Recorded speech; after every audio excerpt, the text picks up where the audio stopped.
নমস্কার বন্ধুরা, আমি মানস বিশ্বাস, দ্য বং ইন্সপিরেশন ইউটিউব চ্যানেলে তোমাদের সবাইকে স্বাগত জানাই। আশা করি তোমরা সবাই সুস্থ আছো এবং ভালো আছো। তা ভিডিওর টাইটেল এবং থাম্বনেল দেখে তোমরা বুঝতে পেরেছো আমি কোন বিষয়ে কথা বলবো। তা আজকে আমি তোমাদের কথা বলবো গতকাল যে WP constable and lady constable 2024-এর রেজাল্ট বেরোলো। তারপর থেকে তোমরা অনেকেই আছো যারা একদম কাট অফের কাছাকাছি নাম্বার পেয়ে পাশ করেছো। অনেকেই আছে যারা কাট অফ থেকে 2 নম্বর, 3 নম্বর, 5 নম্বর, 7 নম্বর, 10 নম্বর, 15 নম্বর পেয়েও পাশ করেছো। ঠিক আছে, 15 নম্বর বেশি পেয়ে পাশ করাটা খুব কম। তোমরা কিন্তু আমি ধরে নিচ্ছি 10 নম্বর পর্যন্ত বেশি পেয়ে পাশ করেছো। তোমাদের মনে এখন সবথেকে বড় একটা প্রশ্ন আসছে যে দাদা, পাস তো করলাম কিন্তু অ্যাকচুয়ালি ইন্টারভিউর পরে গিয়ে ফাইনাল কাট অফ কত যাবে সেটা একটু যদি বলো তাহলে খুবই সুবিধা হয়। আজকের ভিডিওতে সেটাই একটু পুঙ্খানুপুঙ্খভাবে বলার চেষ্টা করবো, তোমরা ভিডিওটা শেষ পর্যন্ত দেখো। এবং যারা যারা আমার এই চ্যানেল নতুন, অবশ্যই তোমরা চ্যানেলটা সাবস্ক্রাইব করে পাশের বেল আইকনটি ক্লিক করে রাখো। তোমরা দেখতেই পাবে যে তোমাদের সমস্ত কিছুর আগে কিভাবে তোমাদের সমস্ত অথেন্টিক আপডেট দেওয়া হয়, অথেন্টিক তোমাদের স্ট্র্যাটেজি শেয়ার করা হয়। এবং তোমার একটা কথা বলি, যারা পাশ করেছো তোমাদের সবাইকে অভিনন্দন। যারা উত্তীর্ণ হতে পারোনি তোমাদের জন্য 2026-এ ভ্যাকান্সি আসছে, তার জন্য ভালো করে প্রস্তুতি দাও। তোমরা যদি মনে করো যে আমার কাছে তোমরা পড়বে, অবশ্যই তোমরা হোয়াটসঅ্যাপ নাম্বার দেখো আমার নিচে দেওয়া আছে, আমার সাথে যোগাযোগ করতে পারো। আমার ব্যাচে কিন্তু এখন অ্যাডমিশন চলছে।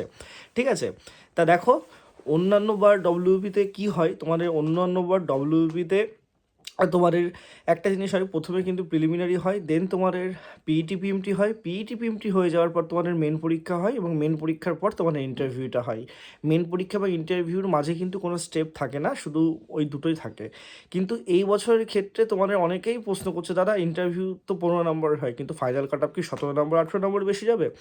দেখো এরকম নজির পিআরবিতে আছে, কিন্তু এই বছরের ব্যাপারটা একটু অন্যরকম হবে। এই কারণেই তোমাদের বলছি, এই বছর কিন্তু তোমাদের মাঠটা বাকি আছে তোমাদের। এটাকে তো যদি তোমরা মেন পরীক্ষাও ধরো, মেন পরীক্ষার থেকে এবছর কিন্তু মোটামুটি তোমরা ধরে রেখে দাও তোমাদের কিন্তু পিইটি পিএমটি আছে, দেন তোমাদের কিন্তু ইন্টারভিউটা আছে। এই বছর কিন্তু তোমাদের কত যাবে সেটা তোমাদের আমি বলে দিচ্ছি। দেখো অন্যান্যবার কি হয়, আগের বারও তোমরা দেখেছো 17 নম্বর কিন্তু বেশি গেছিলো। মানে মেনের কাট অফ যা গেছিলো ফাইনাল কাট অফ কিন্তু 17 নম্বর বেশি গেছিলো। কেউ যদি মেনের কাট অফ যা পেয়েছে সে যদি সেই থিন লাইনে থাকে, সে যদি ইন্টারভিউতে 15 পায়, তাও কিন্তু তার চাকরিটা হয়নি। ঠিক আছে, কিন্তু এরকম হয় না এবছরের ক্ষেত্রে। তোমাদের কেন এই জিনিসটা হবে না আমি তোমাদের বলি, এবং কত নম্বর বেশি যাবে সেটাও ফাইনাল কাট অফ আমি তোমাদের বলবো। আগে শুনে নাও জিনিসটা ভালো করে। তোমাদের কালকে যারা উত্তীর্ণ হয়েছে 60,000 জন, তোমাদের কিন্তু এবার 5.5 থেকে 6 গুণ মাত্র ডাকা হয়েছে, অন্যান্য বারের মধ্যে বেশি ডাকা হয়নি। এটারও একটা মেন কারণ, তোমাদের কিন্তু রিক্রুটমেন্ট ফাস্ট করতে চাইছে, তাড়াতাড়ি সমস্ত কিছু করতে চাইছে। সেক্ষেত্রে তোমরা ধরে রাখতে পারো 20,000 জনকে তোমাদের কিন্তু এবছর দেখবে যে 1:2 বা 1:3 এই অনুপাতে তোমাদের কিন্তু হচ্ছে ইন্টারভিউতে ডাকবে বা ইন্টারভিউ পর্যন্ত যাবে। ঠিক আছে, সেক্ষেত্রে তোমার একটা কথা মাথায় রাখবে, ধরো 48.50 ইউআরদের কাট অফ গেছে। দেখো 48.50 ইউআরদের যে কাট অফটা গেছে সেটা তো সর্বনিম্ন নাম্বার যে ছেলেটা পেয়েছে কাট অফে। এরকম তো অনেকে আছে যারা 5 নাম্বার বেশি পেয়েছে, পেয়ে 53 পেয়েছে, 7 নাম্বার বেশি পেয়েছে, পেয়ে তারা 55 পেয়েছে। ঠিক আছে, মাঠের ক্ষেত্রে এবছর কী হবে, এবছর যেহেতু মাঠ আছে, মাঠে কিন্তু যে থিন লাইনে আছে সেই ছেলেটাও ফেল করতে পারে, যে 10 পেয়ে আছে সেই ছেলেটাও ফেল করতে পারে, যে 5 নম্বর বেশি পেয়ে আছে সেই ছেলেটাও কিন্তু ফেল করতে পারে। সেক্ষেত্রে অ্যাকচুয়াল অ্যাভারেজ কাট অফ কিন্তু পরে গিয়ে কমে যাবে। ঠিক আছে, কারণ মাঠে অনেক ছেলে মেয়ে ফেল করবে। 60,000 জনের মধ্যে 40,000 জন ধরে রেখে দাও তোমাদের মাঠে কিন্তু ফেল করবে। তোমাদের আমি যদি 40,000 না ধরে 35,000 ধরি, তোমাদের কিন্তু তাও 20 থেকে 25,000 জন কিন্তু তোমাদের পাস করতে পারে। এর বেশি কিন্তু তোমাদের পাস করাবে না ইন্টারভিউর জন্য। সেক্ষেত্রে তোমাদের অল ওভার কাট অফ কিন্তু আরও কমে যাবে। সেক্ষেত্রে এইটুকু ধরে রেখে দাও, তোমাদের যে নাম্বারটা এখন আছে এই যে 48-48-এর সাথে তুমি 8 ধরে রেখে দাও। আমি একদম পয়েন্ট টু পয়েন্ট বলছি, মানে 56, মানে আগের বছরের কাট অফ। এর আশেপাশেই তোমাদের যাবে, 1-2 বেশি হতে পারে প্রত্যেকটা ক্যাটাগরিতে, তাই হবে। তোমাদের কিন্তু অন্যান্য বারের মতো ওরকম বেশি cut off, final cut off যাবে না, কারণ মাঠ আছে সামনে, এবং মাঠে 40,000 জনকে কিন্তু সত্যি তোমাদের ফেল করাবে, এবং মানে ফেল করবে তারা।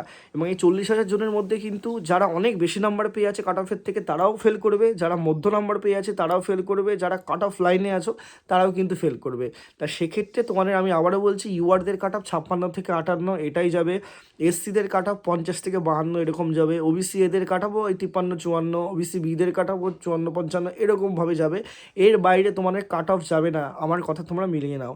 অনেকে হয়তো 17 বলছি আগের অনুযায়ী, কিন্তু 17 বা 15 এত বেশি কাট অফ যাবে না, কারণ তোমার মাঠটা আছে। এবছর মাথায় রাখবে, মাঠটা তোমাদের কিন্তু এখনও বাকি আছে, মাঠ কিন্তু তোমাদের হয়ে যায়নি। ঠিক আছে, মাঠে 1600 মিটার 6.5 মিনিটে অনেকটাই কঠিন। সেক্ষেত্রে তোমাদেরকে বলবো যে ভালো করে প্রিপারেশন নাও, তোমাদের চান্স আছে।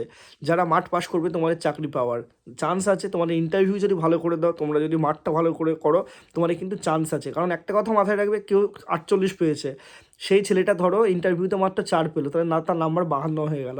কিন্তু আরেকটা ছেলে সে 48.50 পেয়েছে, কিন্তু সে ইন্টারভিউতে 12 পেলো, তার নাম্বার কিন্তু 60 হয়ে যাবে। ঠিক আছে, তা মাঠ পাস করলে এবার কিন্তু চাকরি পাওয়ার সম্ভাবনা অনেকটাই বেশি। ইন্টারভিউটা কিন্তু আবার ভালো করে প্রিপারেশন নিতে হবে।